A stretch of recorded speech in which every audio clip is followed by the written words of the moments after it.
listening to the Disney Dream Girls podcast, an unofficial Disney theme parks podcast, and this is show 200 for Sunday, the 11th of March, 2018. Where dreams begin. Hello and welcome to the Disney Dream Girls. My name is Michelle Young, and together with my good friend Jayne Phipps, we are your guides to the place where dreams begin. And as usual, if you wish to contact the show, you can tweet us at DisDreamGirls. You can email us info@disneydreamgirls.com. You can follow along on our Facebook page simply by searching Disney Dream Girls. We have an Instagram page, Disney_Dream_Girls. And finally, if you would like to make a big smile appear on mine and Jane's face, why not leave us an iTunes review? Okay, my lovely, how are you? The big 200. Well, as long as that's not my age you're referring to, I'm very well, thank you, my darling. Or your weight. Thank you, yes. Shall we move on quickly now? How are you? We have had a turbulent start to March because at the beginning of March, end of February, we had all of that horrible snow. I know, unbelievable really. I've never known anything like it over here for lots of years. We Brits and cold weather are not a good combination, are we? I bet our Canadian friends and those parts of the USA who get snow have been looking and thinking, what are you complaining about? That's just a little dusting. I know. But in between all of that snow chaos, what a set of announcements that have been made. There's Walt Disney Studios and Disneyland Paris exploding with not just one, not just two, but 3 additional areas. Oh my word. Yeah, and about time too, isn't it? Well, it's taken them a time to get sorted with Disneyland Paris since Disney acquired the full stake, all the shares if you like. But yeah, it's going to sound like that park is just going to absolutely zing. But I can tell you something now. Disney are going to be putting them prices up. To be fair, Michelle, how long have we been saying that Disneyland Paris way undercharged for getting into that park? I mean, we've said this for a while, haven't we, to be fair? But and also, Disney Studios, it's needed something more than what it's had for the longest while. And I think we speculated probably when the whole Disney majority shareholder thing, whatever you want to call it, happened, that it was only going to be a matter of time before they kind of looked at the park and went, hold on a minute, this ain't up to the standards of the other international parks. Let's get it where it needs to be. So it's a long time coming. And yes, I think the prices will go up, but I think it's probably just eventuality that will have to happen. If you want something decent, you're going to have to pay for it, aren't you? That is the unfortunate downside to it. But, we've had this nice cheap place to visit for quite a while. True. And when I say cheap, it doesn't mean that it's free. Not quite, no. But we've enjoyed it while it's lasted and made the most of it, so can't really complain. And I know I've been busy making my ADRs, but I was given a curveball by Disney as well. What was that? They've changed Be Our Guest restaurant dinner to a fixed price dinner. Okay. The price that's been floated around on social media is $55 per person, $35 per child. Right. There's going to be a range of different appetizers, and some of the items on this menu are quite adventurous. There's going to be escargot with herb garlic butter. There's going to be a grilled octopus starter. It's going to be very out there. Right, so do you think they've kind of upscaled it then? Definitely. Like looking at the entree, the entree before was just a cut of steak with fries. Well, now it's coming with all sorts of fancy stuff, and you're going to be able to get smoked black-eyed pea tortellini, poulet rogue chicken, and saffron-infused seafood bouillabaisse. So it is kind of really pushing towards the high-end dining experience then, isn't it? Yeah. And like the dessert, they've said that the grey stuff is going to stick around, but they've also said that there will be probably some sort of personal dessert platter. So you might just get like a little assortment of maybe the little cupcakes or some French pastries. But it's a big jump. And I know I've booked a few reservations to try dinner there when I made my ADRs the other week. But whether I'll go and be prepared to pay $55 on the day might be something I have to think about. Tricky one. Anyway, as usual, let's just slide away the current day news and let's just roll in on this week in Disney history with our lovely Ciaran. Hello, my lovelies, and I'm guessing you're wondering, wait, how are you alive?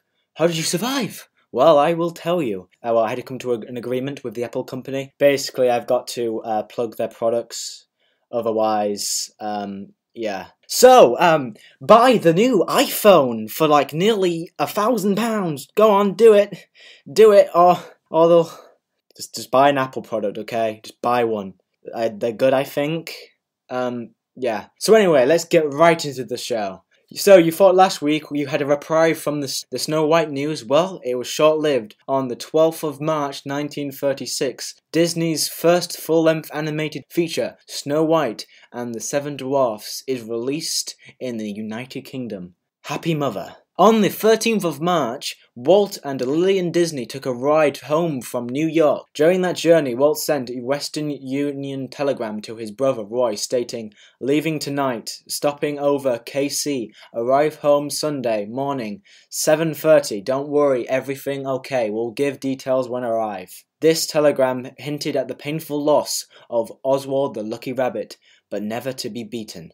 Walt had already thought up the big thing for the future, Mickey Mouse. Let's head to the 14th of March 1935, and this sees Donald Duck making his debut in the Mickey Mouse Daily Newspaper comic strip. Now to the 15th of March 2013, and as the Walt Disney Company often does, an announcement was made that saw Downtown Disney transform into Disney Springs by 2016. Last but not least, on the 16th of March in 2002, Rock and Roller Coaster debuts at the Walt Disney Studios Park over in Disneyland Resort, Paris, France, Earth, the solar system, the universe. Yeah, I don't think you had to clarify that Paris is in France. I think we all know that Paris is in France. However, this wasn't just a park attraction opening, but the whole park opened, making it Disney's 10th theme park in the world. This is also the smallest Disney theme park, but with future expansion plans recently announced, it won't be for long. So that's it for me. Buy an Apple product, buy an iPhone, buy an iWatch, buy an iClock, buy an iSofa, buy an iWindow, buy an iCurtains, buy an iShoes. Just buy anything that has an I, a lowercase I at the beginning, and I'll be fine. Thank you, and I am a human being. You are also a human being, and goodbye, goodbye, goodbye, goodbye, goodbye, goodbye, goodbye. I am going to have words with him. He's on the run from the Apple police at the moment because of all the comments he's been making about their products. So, yeah, me and he need words. I'm leaving it at that. Right, we shall move on, Michelle, then. Oh, definitely. But some interesting facts as usual. We're on show 200, Jane. Did you ever think we'd make it this far? I'm going to say, when did that happen? It doesn't feel like 2 minutes, to be fair. It's crept up. Just a bit. Absolutely. So those of us who have been with us from the start, our very first show started on Sunday, the 8th of December, 2013. Can you believe that, Jane? This year it'll be 5 years. I am gobsmacked at that, actually, Michelle. It kind of always amazed me when we've talked about this in the past, that how long we've actually been doing this. Originally, we only did 2 shows a month, and it's only sort of recently we've crept into doing 4 a month. Yeah, but even so, it's not bad going, is it, in 5 years? Absolutely. And our very first show, oh my word, was Jane and your family challenged to the kitchen sink challenge at Beaches and Cream. Was it really? Oh my goodness. Crikey. I know. That was a very wet experience, if I remember. It was incredibly soggy that particular day. Not expecting Florida in August to be rainy, but that day we literally swam from Epcot. Oh, it was unbelievable. I do remember it suddenly just... Typical Floridian weather, the heavens just opening, and I've got some cracking photos of you and I trying to walk around puddles, shall I say. And I don't think there was actually any way to walk around these puddles. I just remember sitting there waiting for said dessert and almost being too cold because it was obviously you're wet and then you're inside in the air conditioning and it's that weird sort of dampness meets aircon. Not a pleasant experience. So when we were thinking about putting this show together, we thought we'd ask you guys, our beloved listeners that have been with us, some of you not so long, some of you all the way since we began back in 2013, for some questions that you'd like to ask us. And I'm going to start with, I suppose, one from AJ, our good friend Angie. And she said, how did the Disney Dream Girls start? So, Jayne, from your perspective, how did I manage to rope you into this? Rope me into it, pressurise me into it, I don't know. Well, it kind of goes back to, my memory serves me right, my husband actually was listening to lots of different podcasts at the time. We're regular listeners of WDW Radio with Lou Mangello, and we were looking for something else to listen to, and Simon came across your previous incarnation, which was the Mini Minxes. As is my husband's nature, he decided to drop you a line and say, love what you're doing, ladies, and one thing another. Because as Simon always says, you know, we're very good at criticising people, but we're not very good at praising somebody for doing a good job. And he does like to go out of his way to do that. He made contact that way. And I think just through chatting, it became apparent that Simon could help you guys out with some artwork. I seem to remember that then led to an invitation to come to a Halloween party where we met each other in person for the very first time. Simon in his Joker outfit and me as Catwoman. It kind of blossomed from there, because at the time the Mini Minxes was kind of coming towards, how can I say, a devolution, I suppose. It was changing into something else, and I think you and I just really hit it off, didn't we? And it was very evident that we could have a good chat and enjoy what we were talking about, and having that same love for Disney, but also wanting to present it in a very positive outlook on it as well. You know, we weren't going to moan and groan about it. We wanted to express how much it means to us and how much we love it and enjoy it, etc. And it all kind of just, you came up with then a mad idea saying, you don't fancy doing it with me, do you? And I was like, oh, well, you know, maybe give it a go, see what happens. I suppose the little bit of background that I can give is Mini Minxes I got onto purely by chance, because the host of the show at the time, it had been going about 3-4 shows, asked me to come on because she was going to do an interview and a whole series about Snow White, and she's my princess. So, and then her co-host decided to leave, and I sort of got co-opted on as their number one fan, and it sort of blossomed from there. And through Mini Minxes I got to meet a wide range of people, and I think that's what's spurred me on to continuing doing it. And I suppose this links into the question that Lee Malaby, who's a colleague of ours from Unofficial Universal Orlando podcast, and he basically said, how have we continued to create regular content to get to 200 episodes? He knows himself how difficult it can be when life gets in the way.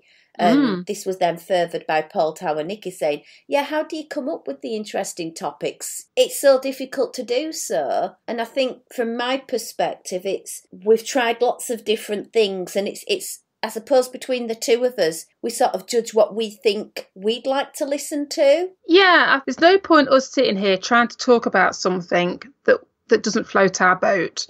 We've always tried to talk about things that we have that genuine interest in, that concern for, the love of. You've been able to come up with some quirky little subjects sometimes, some nice takes on things, and I think that's part and parcel of it all. But sometimes it's taking that different look on something and just coming up with cute ways to talk about stuff, you know, snacks under $5, or you've got a minimum budget at park per day, or, you know, what would you do if it was your birthday sort of thing? How would you celebrate? Those type of things, just to give a bit of different flavour to what we can talk about. I do tend to listen to quite a few podcasts, but I find it really difficult to do so, because I don't want to take other people's ideas. I want our show to be basically what we love about Disney. And I think over the years we've had people who have been big fans of the show and stuck with us, and it's probably because they're very like-minded to us that we have this mindset of, we're not going to sit here and just moan and groan about Disney, but if something's not right, we're going to say it's not right, but we're going to do so in quite a positive way. Does that make sense? Yeah, I would agree with you, Michelle. But, you know, it can be difficult. We're both very busy ladies away from the recording mic, so to speak. We are quite a couple of chatty ladies at the best of times, aren't we? When we get together, it's not like we struggle for stuff to talk about, is it? Not at all, not at all. there has been times then it's been challenging. You know, unfortunately, when Jayne's mum passed away, she wasn't in the mood for recording, which is totally understandable. And I did sort of think long and hard at the time, will we get back to doing the show as is? Because, you know, life does throw curveballs at you. You just don't know what's ahead. And from my point of view, we got 2 really, really negative iTunes reviews. And I know it sounds silly, but it really did upset me. I'm not a very thick-skinned person, so when somebody's saying something quite negative about something I put quite a lot of hard work and effort into, because people who know me will know I don't do slapdash. I do the best I possibly can. And whilst I'm not an expert in podcasting, I like to think what I put out is the best I'm physically capable of. Yeah. For someone to say negative things, that really hurt. Yeah, I mean, I suppose this is one of the foibles of anything that's involving the internet and recording and publishing. You're always going to get people out there who will think it's their given right to be negative. And, you know, everybody has the right to their own opinion.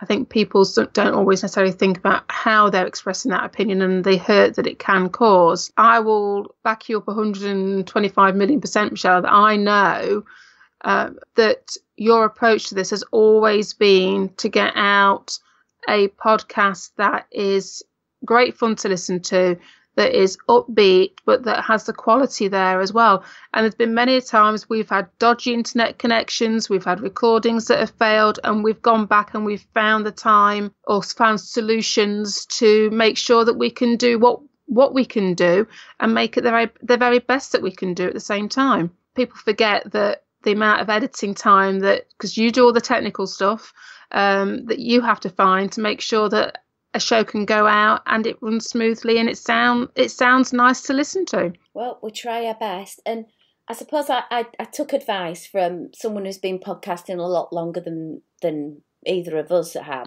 Paul Barrett, and he basically said, well, when he gets a bad review, he looks at this person and thinks, well, where's your podcast? Oh, true. You don't do a podcast. Then, until you do, you can't really judge. That's a very good point, yeah. It is a lot harder than you think. I just have to be a bit more thick-skinned and just take it, you know, on the chin and think, you know, our show and our take isn't for everybody. And I'm totally fine with that. Absolutely. Moving on now, Angie asks another question, and she said, which was our favourite interview and why? That's going to be a toughie. I mean, you've done more of the interviews than I have, Michelle, and I have to say, Terry Harding always floats my boat. She's a great one to listen to, and there's been some fab bits and pieces. I mean, the Star Wars one recently obviously kind of appeals to my particular penchant for that area, which I absolutely loved listening to her chat about how that had influenced her. Yeah, that was a cracking interview, and it was so fun to do it sat next to her in person in the Disneyland Hotel. Yeah, I must admit, I've put down Terry Harding because, you know, the good thing about recording with her is you know you're going to get content. Sometimes it's going to go on for days because, you know, you take snacks to interview Terry. You really do. Sleeping bag, you know, overnight kit, just because you know once you start going, you're just not going to get a word in edgeways for about 4 days. Which is what you want when you do an interview, isn't it? At the end of the day, you want to be able to let these people who've had these vast experiences and connections be able to speak freely and give you all this mind of information and tidbits that we wouldn't ordinarily be able to get hold of. Yeah. And like over the years, I've met so many amazing people. Like, who would have ever thought that all the way back on show 5, we interviewed Tommy Allison, who I knew from being one of the hosts of the Disc Geek. And who would think now that he is a very close and dear friend to me?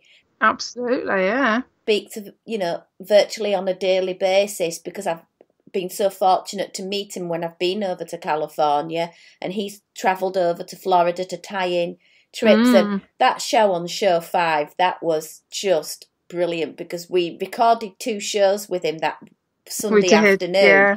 And at one point we made him laugh so hard he was crying, and we had to pause the recording because he just couldn't compose himself, and that was great. But you know, people like Russell Flores who's written Seen Unseen D, purely by chance got to become friends with the lovely Lillian Oopsema, who's... Yes, of course. Who's behind Walt Disney World for Kids books and the colour companion to Walt Disney World, and she's involved with the Touring Plans blog and things like that. She's an amazing person to have on the show. But we've even equally had listeners come on the show, and their stories have been brilliant. I think at the end of the day, it's just down to the fact that whoever we've interviewed over the years has been so passionate about their love of Disney that they've all been fantastic. Well, yeah, and I think that's part of the beauty of it, isn't it? If you get the right people who are, you know, there's that old phrase, just wind them up and let them go sort of thing. And it's great because you get to know so much more just by talking to somebody. Yeah, and like another example is our friends Kat and Lewis from Dis Down Under. You know, they came on to talk about their travelling around the world and loving Disney theme parks. I'm going on holiday on a cruise with them now. Yeah, absolutely. This is a nice little knock-on side effect, isn't it, of doing this old podcast. The family of Disney people that we now know, either virtually or in person, is ever expanding.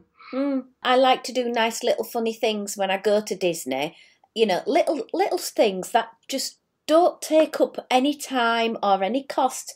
You know, get a picture of a character and I send him off to people that I know I'd love to see it. Like wherever I see a Tigger, I always send it back to Angie because he's her favourite.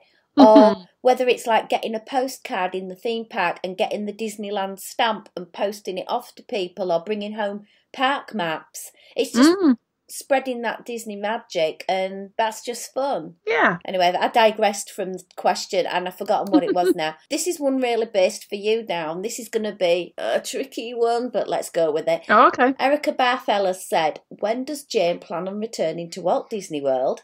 How do you handle not going very often? When did you first go to Walt Disney World? What made you fall in love with Walt Disney World? And what's your biggest pet peeve about Walt Disney World? So, do you want to start with about going back to Walt Disney World? I would love to be able to sit here, Michelle, and say, guess what, folks? I've booked, but I haven't. I have touched on this in previous shows, and unfortunately, the financial aspect of getting from the UK to Florida to Anaheim is just not feasible at the moment. My husband took a change of job a couple of 3 years ago, and that has had a significant impact on our finances, one which we knew would likely to happen.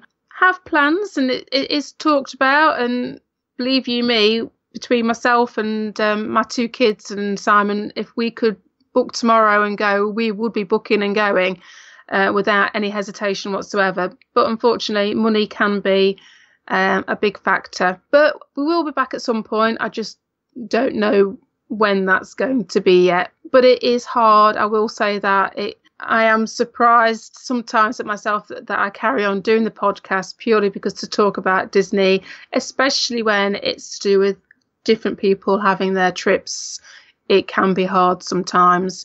I try to live very vicariously through people that I know and their different trips, but it is difficult. Sometimes I do have to switch my Facebook feed off because it's like, oh, look, somebody else is there and I'm not. And it gets to me every now and then, but I'm pretty resilient. I kind of dust myself off and get back up again and go, right, no, come on, get on with it. Don't be so daft. I get that. It's like a drug, isn't it? And you sort of, you're in the phase now where you're in complete withdrawal because you go tomorrow, but you physically cannot do so. And that's so difficult to want something so badly and not be able to have it. But that old thing, money, is difficult. But you are doing things that sort of fill in for that. Can you sort of allude to what might be Disney-esque coming to your life very soon? There is opportunities to embrace the love of Disney through your everyday life. So I suppose that's where I get my Disney fix from. The whole Star Wars aspect and joining the Mandalorian Mercs, and we're now members of another costuming group called Joker Squad. That gives me a little bit of an insight into Disney because I get a chance to prance around dressed up as a Mandalorian, make a lot of people happy, We're already geared up to go to Legoland for a couple of days down in Windsor in the UK, beginning of May for that aspect. So that's a little bit of Disney fun and magic. I'm just in the very early tentative stages of planning my next Disney tattoo. So that will give me a little bit of Disney to keep me going as well. You know, and it is just daft things like I went shopping last week, and what did I buy? I bought Mickey Mouse workout gear. I bought some trainers that have got Mickeys and Minnies on them. You know, my daughter bought a T-shirt with Stitch on.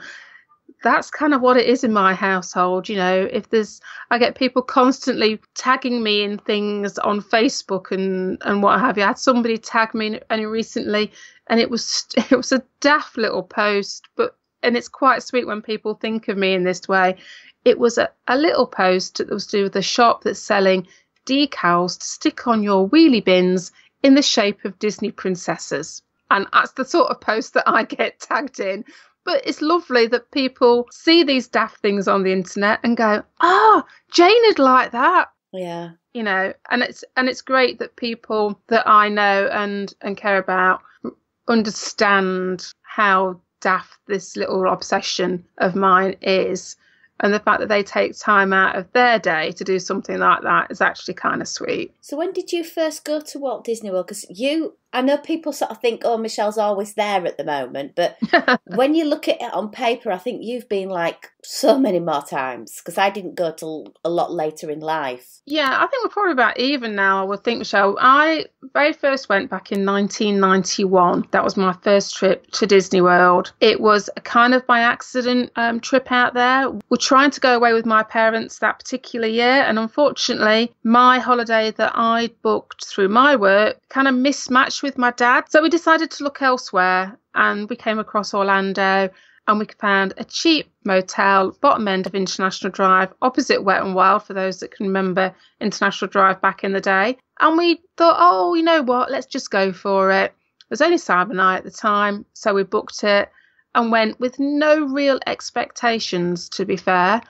We kind of knew Disney World was there, and we knew Universal was there and a few other bits and pieces. But when we booked it, I hadn't really read up on it. It was then a case of, right, okay, let's find out about where we're going. And then it all kind of started to dawn on us just where we were going and what was going to be involved. But we approached it very much that this was going to be a once in a lifetime. We're only going to get to go here once because it's a lot of money, blah, blah, blah. And then we kind of kept going back because we literally fell in love with the place. We had a return trip the following year in which we took Simon's mum and dad with us. And then we went back the year after and we took my mum and dad and my brother with us. We had a couple of years off. And then we went back in 1996. And the reason I know that is because that was the very first year that we stayed in a Disney resort. And that was Port Orleans French Quarter. And ever since then, it's been a case of if we're going to go, we're going to go and we're going to do it proper and we're going to do it Disney style. I do have very fond memories of a Disney World that probably you've not really seen, Michelle, because you didn't start going till much later than that, wasn't it?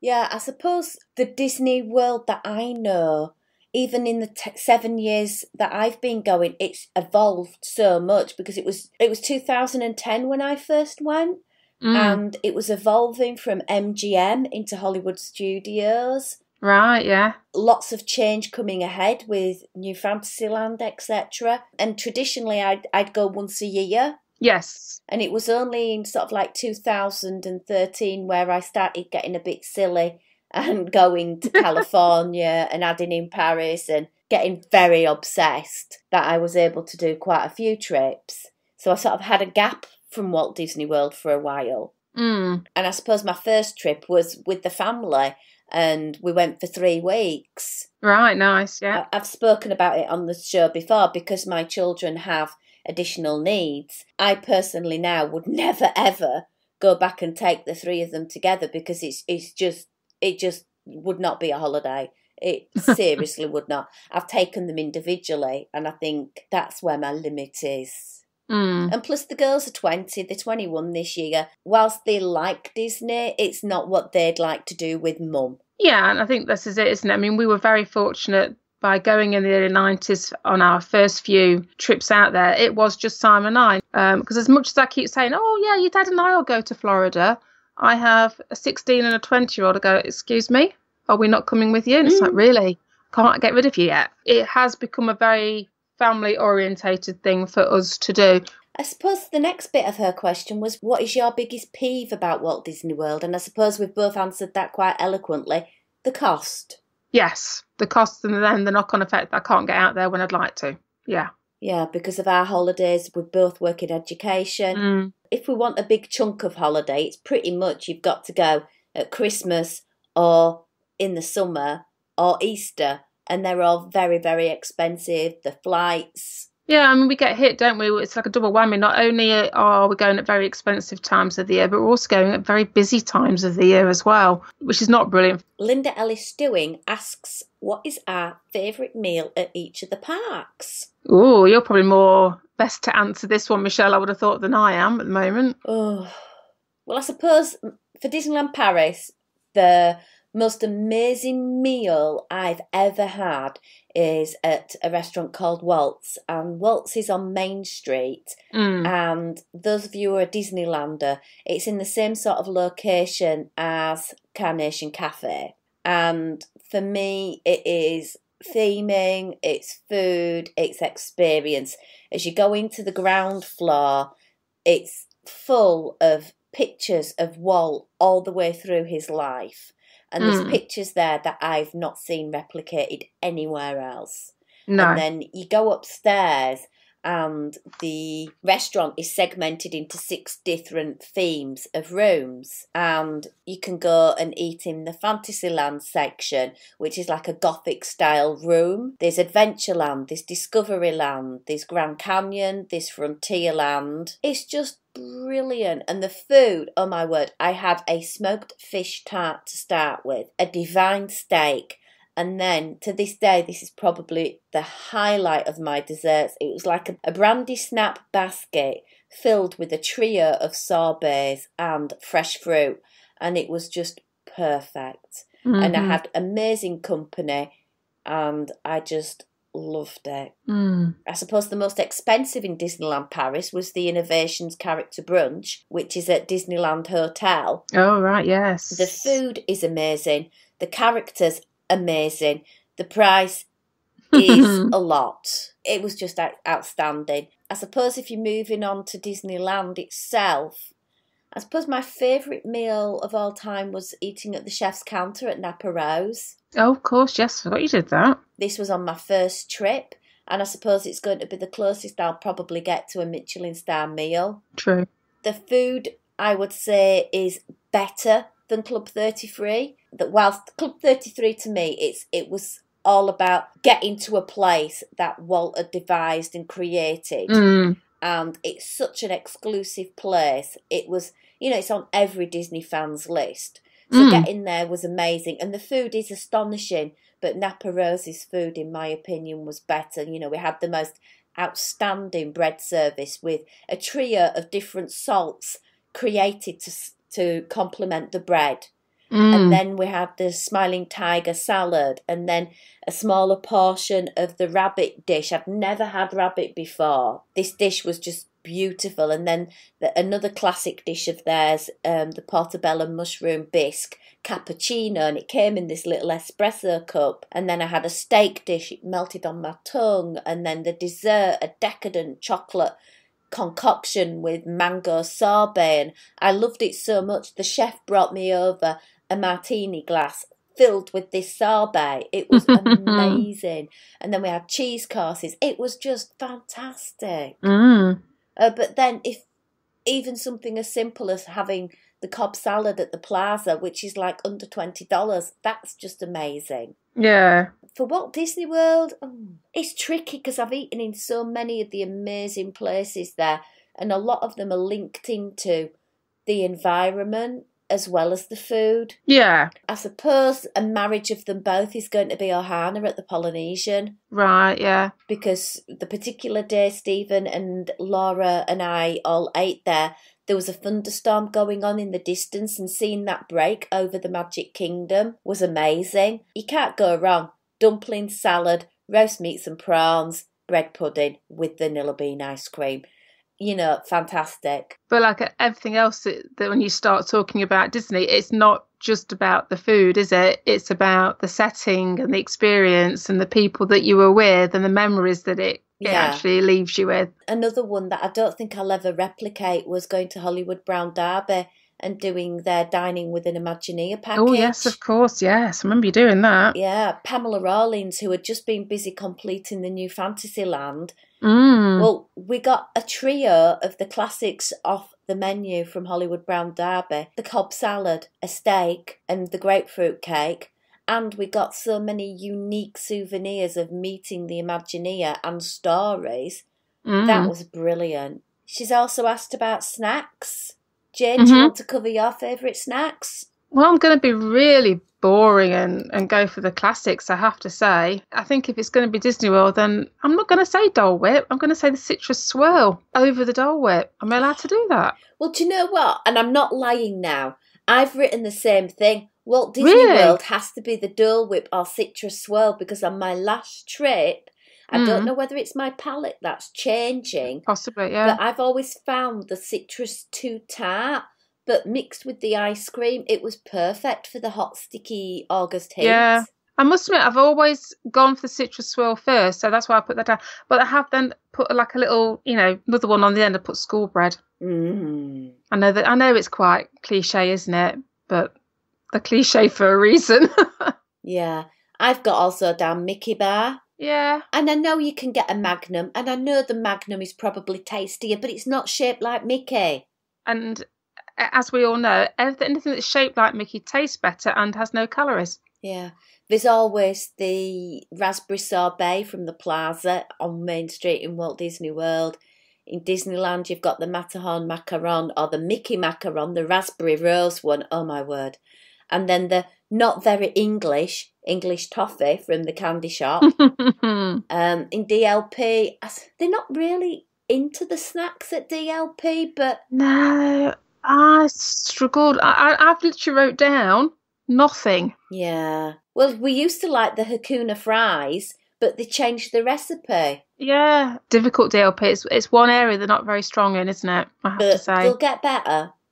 Fingers crossed. Yeah. She also asks about the souvenirs that we've got. And I know in the past you've spoken at length about the amazing collection that you've got from, is it the studio range with all the characters and things? Yeah, the Department 56.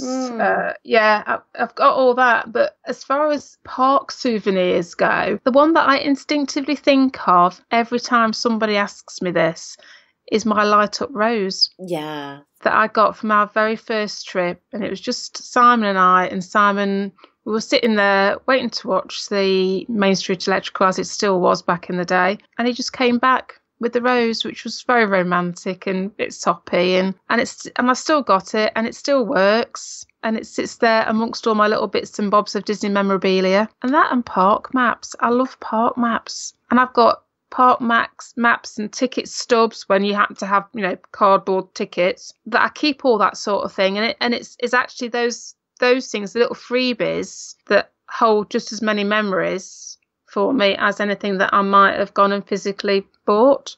What about you? I suppose purely because of the difficulty it was to get it. The silk type scarf I got from Club 33. Right, I absolutely adore that. I also got a little compact mirror, and unfortunately it broke, and I'd love to replace that one day. But I suppose this is gonna sound really bizarre, but something I treasure the most is a plastic gold coin I got given by a member of the janitorial staff in DCA, and she spent about 15 minutes telling me about how she was cleaning up at the Pirates of the Caribbean, and she found this treasure and she wanted to pass it on to some, and it was just the conversation and the interaction that I had with her that makes me treasure that, because it was a beautiful day, it was gorgeous, it was sunny, I was spending the day on my own in the park. Fantastic. Yeah, it's funny, isn't it, the different things that can mean the world to you. I'm just sat here thinking, and I've got a little plastic Mickey and Friends cowboy playset that I actually keep on display in one of my little cabinets. And that goes back to one of our first trips to Disneyland Paris. And it was a little toy set that Ethan wanted when he was probably 5 or 6 years old. And it was bought for him to play with. And he played with it. But I can't bear to part with it because it's just got memories. So it now sits on display in one of my little cupboards. Daft, isn't it? Yeah. Oh, memories. So, one last question. Mm-hmm. And this is from Angie Mills. Who would you like to interview and what would your top 3 questions be for that person? Ooh, right. Okay. Well, I have got somebody in mind, and this is because I'm so into my Star Wars at the moment, so apologies, Michelle, for this. Okay, go on. This is Dave Filoni. Ah. Now, I have met Dave Filoni very briefly. So for those of you that don't know, Dave Filoni is the creative force, the director behind the Star Wars animation series, in particular the one I'm currently watching, which is why his name sprang to mind. Currently just started watching the final season of Rebels, and I think Dave Filoni is great because he has so much passion for what he does, and it comes across very evidently that he has this love of Star Wars, and I seem to instantly connect with people if you can see that passion there with them and that genuine love and want to do right by this legacy that's gone before him, sort of thing. So I would love to have a chat with him again. I'd love to find out from him when he's going to actually be able to direct a live action Star Wars, because I would love to see him doing that. I would love to know what his thoughts are on the Star Wars land expansions at the parks and whether he's, looking forward to going visiting them himself. And also, I'd like to know what his favourite Star Wars character actually is, because it might not be something of one of the obvious ones. So there's mine. Oh, interesting. I suppose for me, I'm going to go with the answer I've given before when someone else asked me for this. And it's Alice Davis. Right, yeah. I'd like to know from her female perspective what it was like to work for Walt Disney, because so many people have said negative things about it being what it was like to be a woman to work with Walt. We've also got to take in account when she was working for Walt, the world was a very different place anyway. But I would like to sort of say, give me some insights on the man, because there are very few people around still that actually have that connection to Walt, who do know him and know the truth. I'd also like to ask her about the changes to Pirates of the Caribbean and the removal of the redhead, because, she jokes that 1 minute she was working on It's a Small World, then she went on to Pirates of the Caribbean. So she's, a famous quote of hers is, she went one day from working with sweet little kids to dirty old men. And I'd really love to know her thoughts about it. I know her husband was very greatly invested into that attraction. I'd ask her what she thinks to how the parks have developed and changed over the years. What she thinks, and is there any one thing that's in the parks now that she would say, oh my word, Walt would just not agree with that. Right, yeah, that'd be interesting. Anyway, let's put a big old bow on the show. Thank you so much for listening to us waffle on about Disney as we usually do. We will be back next week with another show. In the meantime, if you'd like to contact us, our email is info@disneydreamgirls.com. Our Twitter is @DisDreamGirls, and you can find us anywhere and everywhere by searching for Disney Dream Girls. But until next week, it's goodbye from me. And it's goodbye from me.